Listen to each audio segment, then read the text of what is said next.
As the sun dipped below the horizon after the Battle of Camlan, the once mighty King Arthur lay wounded upon the blood-soaked fields.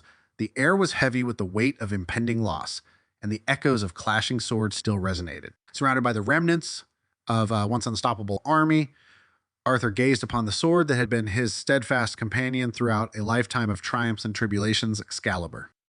In his final moments, Arthur knew the time had come to part ways with the legendary blade.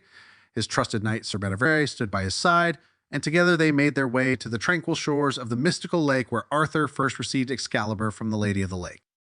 As they reached the water's edge, the lady emerged, her eyes holding both sadness and understanding.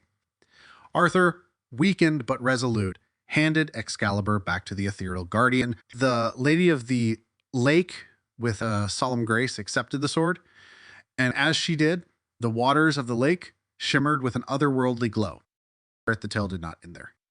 As Excalibur disappeared beneath the surface, a haunting mist enveloped the lake, and an ethereal voice spoke, prophesying that the sword would not rest forever. It foretold a time when a new king, with a heart as noble as Arthur's, would once again draw Excalibur from the depths. The sword, now imbued with the essence of Arthur's courage and the hopes of a realm, would rise to meet the challenges of a troubled era.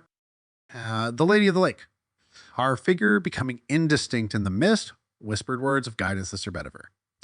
She tasked him with sharing the legend of Excalibur, ensuring that the memory of Arthur's reign and the sword's enduring magic would be passed down through generations.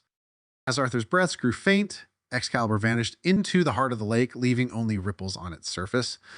The lady, with a sorrowful glance at the fallen king, retreated into the watery depths, and the mist dispersed, revealing a world forever changed. So the legacy of Excalibur lived on, not just as a symbol of past glory, but as a beacon of hope, patiently waiting for a new chapter in the epic tale of a realm in need. The sword rested in the Lady of the Lake's eternal keeping, a timeless artifact awaiting the call of destiny and the emergence of a king worthy to grasp its hilt and carry forth the mantle of Camelot. The tale of Excalibur became not just a story of a magical sword, but an enduring myth, whispered in the winds and reflected in the shimmering waters of the lake, waiting for the cycle of destiny turn once more.